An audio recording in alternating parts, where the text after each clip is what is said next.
Welcome to the Inquiring Cat Does Travel. Oh, I'm so excited. We are going on our first cruise. I've never been on a cruise before, although I have been on a cruise ship. I was on the P&O Aurora and also the Orion for one of those floating conferences for 3 days where you set off from Southampton and you travel down to the Channel Islands. You can never go ashore, you spin around on your anchor and you come back.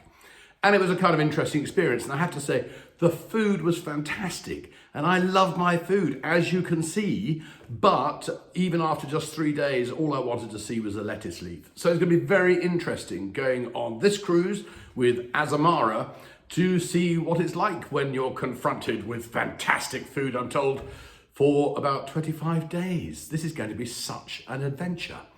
So talking of food, this is a bit of a problem because as you can see, I'm not the Twiggy of the neighborhood, and I have recently started the Mounjaro jabs to try and lose some weight and reduce my appetite.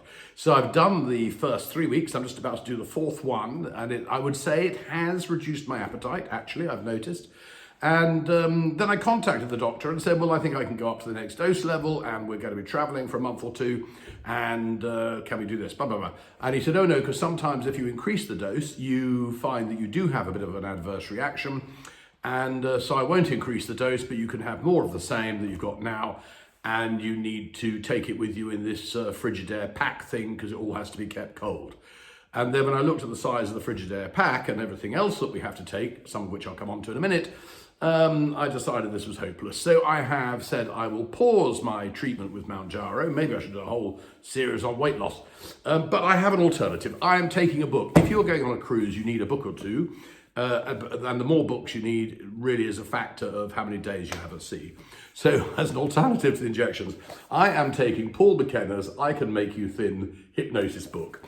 And we'll see if it works. And if I'm blogging regularly from this trip, you might see a shrinking violet, that seems unlikely, appearing on the screen before you quite quickly.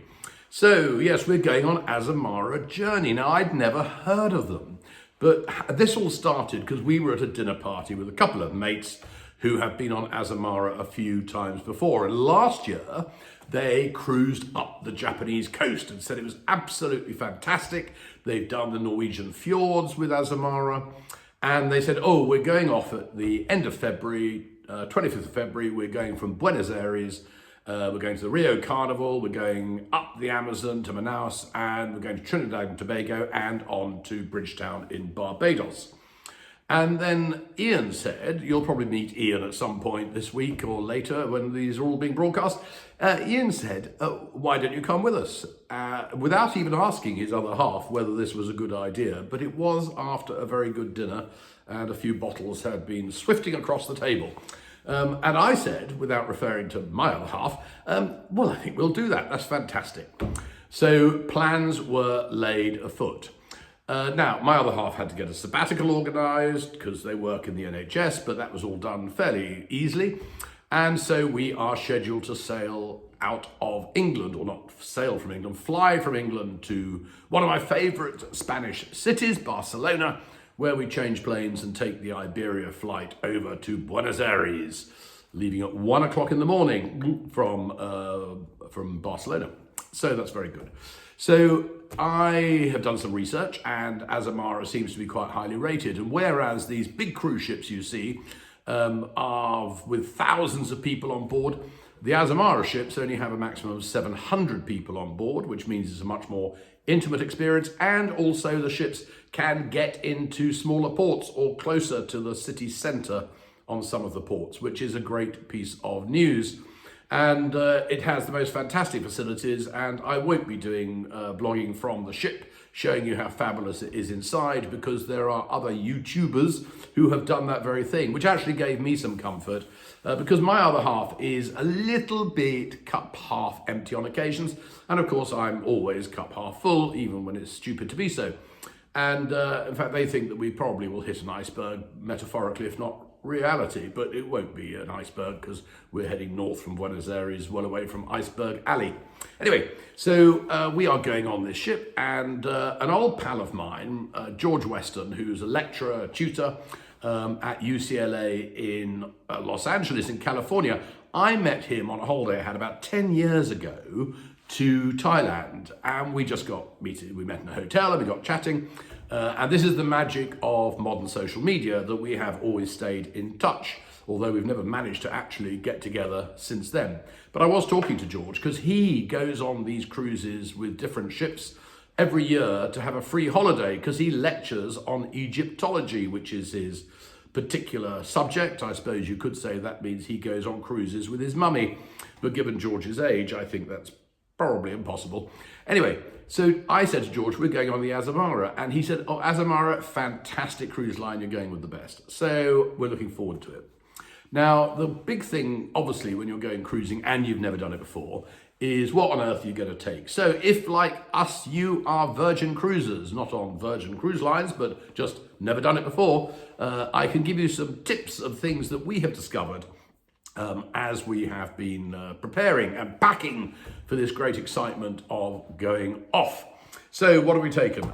It's going to be summer, 28 degrees down in Buenos Aires and most of the places we're going to. So we are taking, because lightweight, think of all that, a little pack-a-mac in case we get caught with a bit of rain, but they do provide umbrellas in the cabins if you need them, which is really smashing. You're not allowed to take pen knives and all that kind of stuff on board, of course, but you can take a small travel manicure set like this, which I always take with me everywhere, which is very good news. Now, the cabin that we've chosen, I was not going to have an inside cabin because I thought, you know what, I'd like to see a bit of daylight, and although it was the cheapest option, I did just think, you know what, once in a while you hear these sad stories of norovirus breaking out on these cruise ships and everyone being confined to their cabin. So however unlikely that may be as a prospect, I think it'd be a good idea to have a stateroom with a porthole so that at least we have some daylight if we're stuck in our cabin for 2 or 3 days. Well, that was what we planned on doing, and then the Azamara are very clever. As they see how the sales of the ship is going, they offer you the opportunity to buy an upgrade. And so I put in the minimum bid possible for an upgrade, and whoopie-doo-dah, we have gone from a porthole cabin on deck 4 to a cabin with a balcony on deck 6, which I'm really excited about. It's on the starboard side. I'd rather it was on the port side because we're going to be sailing north and I could look out at the coastline with a pair of binoculars. Oh, I need to pack binoculars. That's one of the things I haven't done yet. And so that's what we're going to be doing. Now, so we get a nice balcony, and they will serve you breakfast on your balcony in your cabin if you wish. You don't have to go and mix with the masses. On our cabin door, one of the things it says, other people who've said this in their much better YouTubes about what to do, people sometimes on these cruises like to decorate their cabin door. I don't know what that's about, but one of the things they said is you could put up a magnetic sign on your door with messages for your friends, and hopefully they will see these, and you'll tell them where you are at a particular time, so they could find you on the ship. Well, actually I'm going to cheat a little bit, because this Inquiring Cat is going to have a sign on the door of our cabin trying to get people to interact with us, because we have ordered Inquiring Cat logo wear, polo shirts and caps and all that crap, so that people hopefully do come over and talk to us, because I have written to the marketing director of Azamara this morning and asked if I could possibly do a 30-minute interview with the captain on the ship up on the bridge for the Inquiring Cat Does Recruitment channel, which, if you have ever followed that, you will know I have recently interviewed Sir Anthony Selden about careers and education. Chris Lee is coming up shortly on careers as an entrepreneur. I've had Guy Allman, the tech bro, on talking about life in sales and so on. So I'd love to interview the captain to talk about being a merchant seaman. We also want to talk to people on the ship who have retired, because I'm writing a book. Oh yes, I know, the Inquiring Cat is doing a retirement as a book, and this is not going to be a podcast, it's going to be just written words, and I want to interview people for that. So I need to attract some attention, hence the logo wear, and we hope that people will be inquisitive about the Inquiring Cat and come and have a chat, and that will hopefully give us lots more material for talking about different careers and retirement and blah, blah, blah, blah, blah. All good stuff. Now, the other thing we need, since we're going to be in a cabin, because you never know, because the drink is all included on this trip, including all the tips are all included. This is great news compared to some other cruise lines we've discovered, but I think it's fairly essential to take a good big pot of earplugs, so that if there's any noise around, you won't be disturbed, particularly by your other half, should the bottles of claret that you've consumed in the evening catch up with your nostrils while you're sleeping at night. So that's all very good news. And oh yes, and if we do end up interviewing the captain and so on, the Inquiring Cat loves to be, normally I have a banner up behind me on the other channels. We can't be taking a banner on a ship, but we can have a little something in the background talking about the fact we are the Inquiring Cat.